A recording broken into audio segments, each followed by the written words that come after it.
I've got a sneaking feeling, and I don't know how I feel about it, that one of two drivers is going to win next year.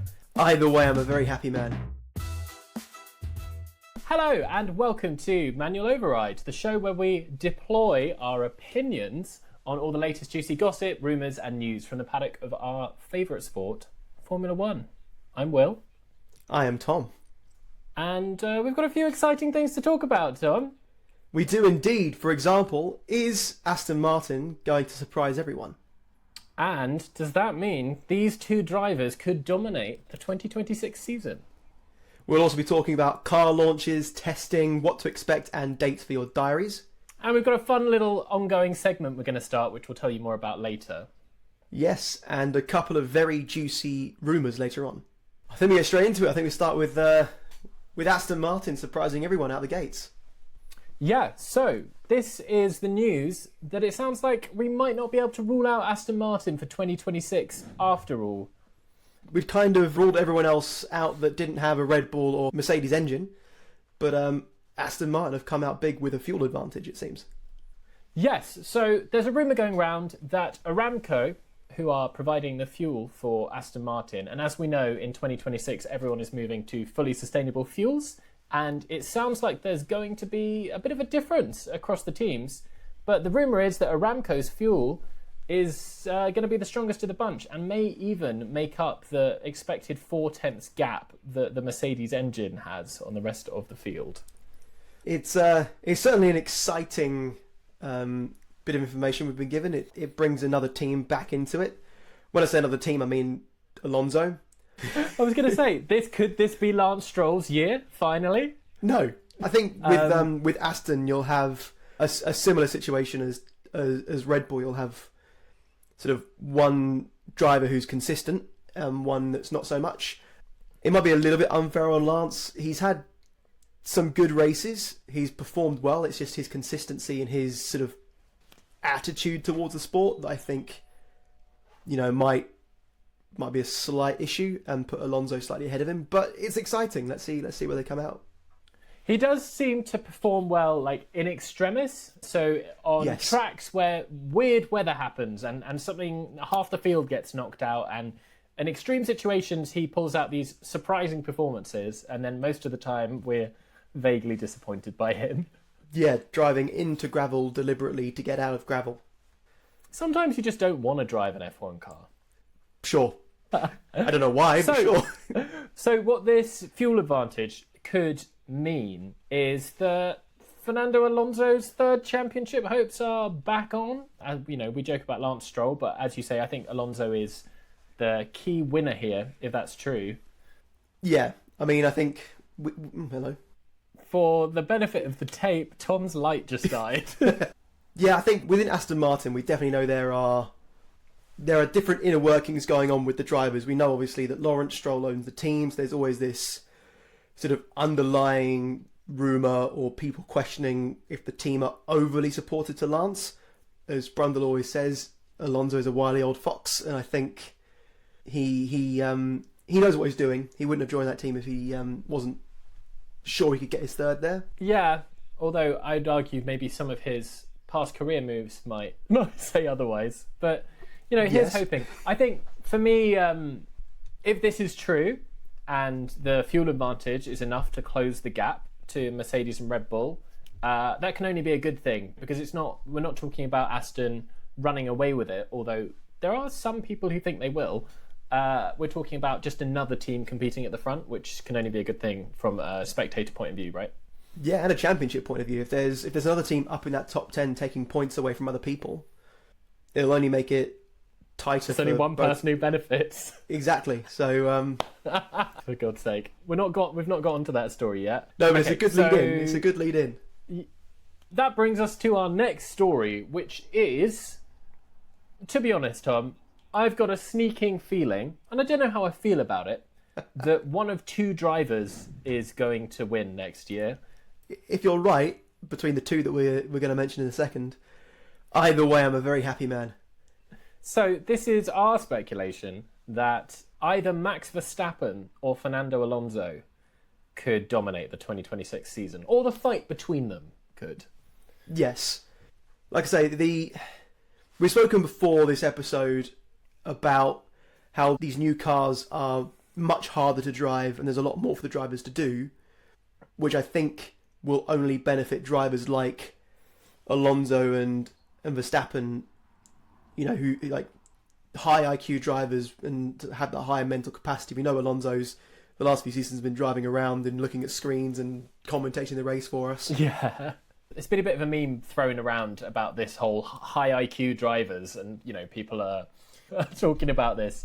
But it is true that with the new active aeros, which are going to kind of be a constant thing that the drivers need to keep on top of, as well as the battery deployments, it sounds like most teams are now dedicating a new person to the race wall just to monitor the battery levels and the battery strategy, that it is just going to be a higher mental load on the drivers than we're used to. And I don't know, yeah, I think we just feel like Fernando Alonso and Max Verstappen are some of the best placed drivers to deal with that. That's not to say that the others won't be, but I think in combination with them potentially having leading cars, if the engine and fuel rumours are true, it sets it up nicely. I think there is also the possibility that will be their letdown as well. So I think this battery load is coming in. It's taking on a little bit of that Formula E style, which is quite an interesting format to watch.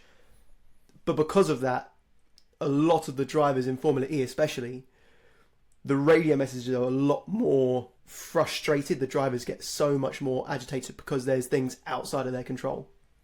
Yeah. And I think drivers like Max and Alonso could potentially have their downfall due to flares of anger towards things that they are not able to control.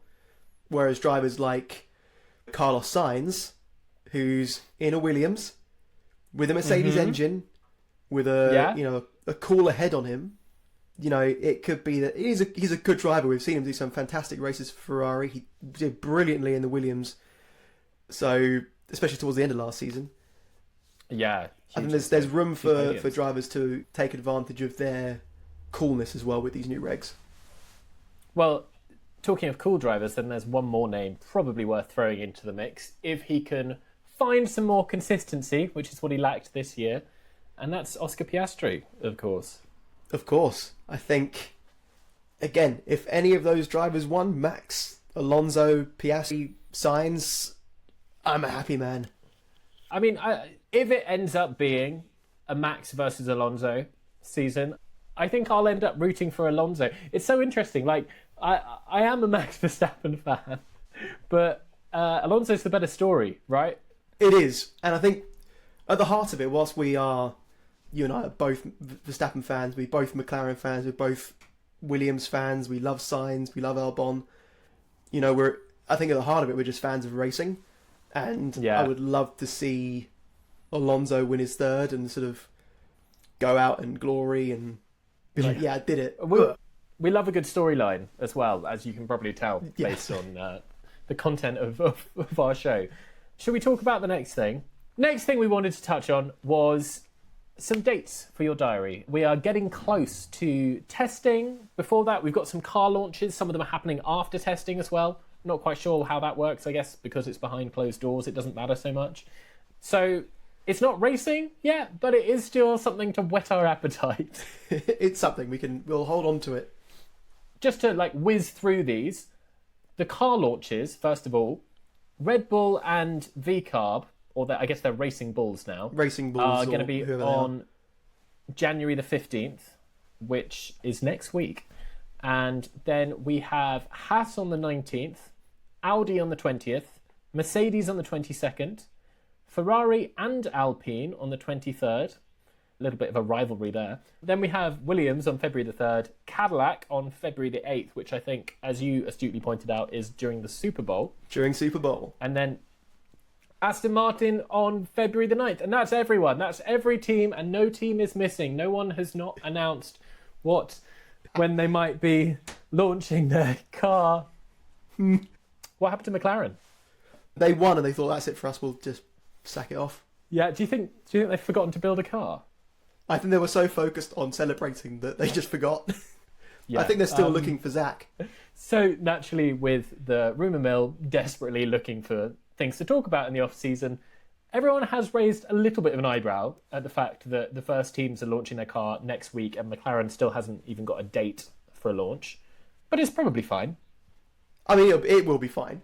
And I don't know if is necessarily an indication of anything. I think it's probably just them trying to, wait for everyone else and then pick a date that means they can have the spotlight for a bit. But no, it's all exciting. I think I'm looking forward most to the Cadillac launch. I think I've been reading some things. I think they're doing it during the Super Bowl. That's fun. I mean, it seems to fit the bill, doesn't it? It fits the brand. It fits the bill. It's another reason to watch the Super Bowl if anyone else out there is an NFL fan. The other dates are testing, and we'll talk a little bit more about testing later. There's 3 testing sessions. The first is in Barcelona between the 26th and the 30th of January, so that kind of lands right in the middle of those car launches. Yeah, which is behind closed doors as well. Yes, so there's no cameras even, I think, so we will be desperately trying to hear rumours again from the teams. We'll scrape what we can. Everyone's car will blow up and no one will know. And then Test 2 and 3 are in Bahrain. They're on... Test 2 is February 11th to 13th. Test 3 is February 18th to the 20th. Yes. And like we say, testing 2 might be behind closed doors. Test 3 won't be. No. At least one session won't be. Yeah. I think Bahrain as a test track is an interesting one. I think some cars will perform really well there, and it might be an indication of them doing well, and it might not be an indication of them doing well. And equally, cars might not perform at Bahrain, and they'll perform everywhere else. Yeah, which I suppose them getting some running at Barcelona might help to counteract that a little. Yeah, it's a bit more of a traditional track, which we're both fans of. So it's a shame we can't watch that one. But at this point, I'll take what I can get. I'm sure plenty of news will come out, and we'll be quick to share it with you guys should we hear anything. About how Albon's taken the testing by storm, and 2026 is his season to lose, basically. Again, wouldn't complain. I don't think I have much more to say on the launch dates other than we will be keeping an eye on them, telling you our thoughts on what the cars look like, and if we can glean anything from that. Don't expect too much. Although next week, the Red Bull ones, I am away, so I might be persuading Tom to do a little short video on his take on the Red Bull launch, but I'm sure I could have an opinion on that. Look out for that. So, Tom. Will. I heard a rumour that a little driver called Sergio Perez was actually faster than Max Verstappen back in 2022. Okay. So, Checo's been doing an interview, and it's rather taken the internet by storm. This is less of a rumour and more words straight from the horse's mouth. Do we believe them? In Checo's interview, and this is all in Spanish, so liable to translation errors. That's the disclaimer out the way. He claimed that in 2022, at the start of the season, he was faster than Max in the simulator, and then in the first 8 races as well, until the team brought Max-specific upgrades, or upgrades that suited Max's driving style in particular. This is interesting because if you look at the race data for the first 8 races, they are pretty much of a muchness, both of them. And then it's after that Checo starts to go downhill. Now, is this because the team were like, we want to favour Max, or just because he is the number 1 driver and his driving style does lead development? We've had other drivers talk about what it's like to be the number 2 Red Bull driver. No one's done it as well as Checo, but it does make me think of Alex Albon famously talking about how Max likes his cars being tuned and how that's difficult. So it could be that, but it is interesting that Checo's decided to come out the pack and say, I was in the championship contention until they did that. Yeah. I mean, I think it's in the nature of every single F1 driver ever to say they were in contention at some point. I think, even like Nikita Mazepin would have turned up and said, I was in contention too. Yeah. They're just hardwired to do that. Checo is a fantastic driver. There was a period of time, I think, the beginning of 22, where it was him and Max 1 and 2. And it wasn't always Max in 1. Yeah, no. Famously, I can't remember the exact numbers now, but Checo won in Baku. It's either in 22 or 23. And Max was so angry. And apparently behind the closed doors, he said never again. And then he proceeded to win the next something like 21 races. Yeah, I think that might have also been the same race where his wheels decided to no longer be round. Yeah. So It's horrible when that happens. yeah, it just decide, you know what? I don't like having air in me.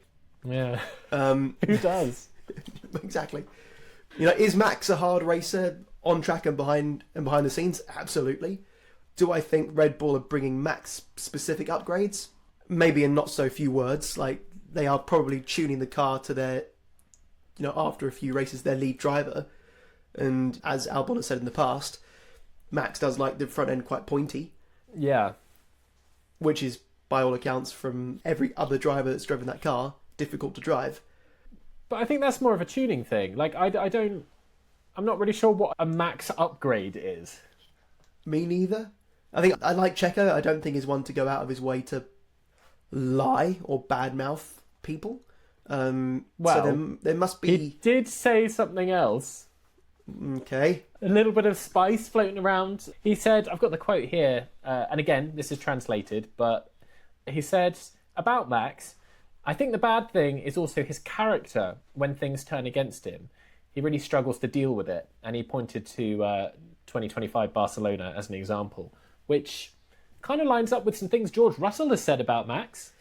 And to be fair to Checo, he did also say that Max was a great leader and a lovely person. It's just that he becomes someone else when he puts his helmet on. Of course he does. I mean, the same would be said of Alonso and of Lewis Hamilton and Schumacher and Senna and all the greats throughout history.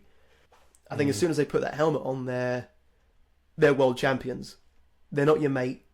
They're not your friend. They're not your teammate. They're world champions.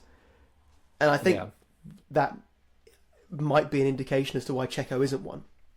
Yeah, or it could be the Max Verstappen specific upgrades. I feel like I'm too biased. Never know. I feel like I'm too biased to He's answer got a this one chance. correctly. He's got a chance this year in Cadillac to make his stamp on the. Look, we'll do predictions soon, I suppose. Soon, we should plan that in. But I will say ahead of time, I'm not expecting much from Cadillac. I'm expecting them to have the best car reveal, and that's probably about it. But we love them anyway. They're not even there yet, and we love them. Yeah, and we'll talk a little bit more about them in a minute. Will, I've heard a rumour. Yes? That some teams are keeping crucial parts of their cars a secret until the first race. Oh. So even though we're excited for car reveals mean? and excited for testing, it seems that there is, amongst the rumour mill, the potential for a lot of sandbagging at testing, so that people can keep, you know, things that they've discovered and loopholes that they've found within the new regulations a secret until race one. This is very exciting, right? I've also been reading about this, and it's like we're already hearing about, you know, Mercedes engine advantage and Aston Martin's fuel advantage, but the fact that there's enough rumours going around that there are other parts of cars and other things that people are going to delay until the last testing session or even until the first race, although that seems a bit crazy to Bit me. risky. Although Ferrari is one to watch for that, I think. Means, you know, it's the craziness that comes with new regulations. People are trying new things. They think they might be onto a big winner and they want to keep it a secret from everyone else because it might just be their Brawn GP year. And we'd love to see that as well. If Cadillac can do a Brawn and Bottas wins, then Checo. Bottas. We'd love to see it. But we would. Yeah, I would think make good television.